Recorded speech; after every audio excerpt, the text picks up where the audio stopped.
विधान परिषद आमदार रणजितसिंह मोहिते पाटलांची भाजपतनं हकालपट्टी करा अशी मागणी पुढे येते आहे। माळशिरसचे पराभव झाल्यानंतर राम सातपुते यांनी वरिष्ठांकडे ही मागणी केलेली आहे। भाजपचे विधान परिषद आमदार आहेत रणजितसिंह मोहिते पाटील, त्यांच्याविषयी राम सातपुते यांनी ही मागणी केलेली आहे।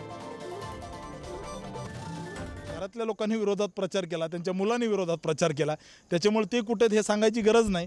जरी कागदापत्रावर ते भाजपचे आमदार असले तर त्यांनी प्रचंड ताकदीने आमच्या विरोधात काम केलं।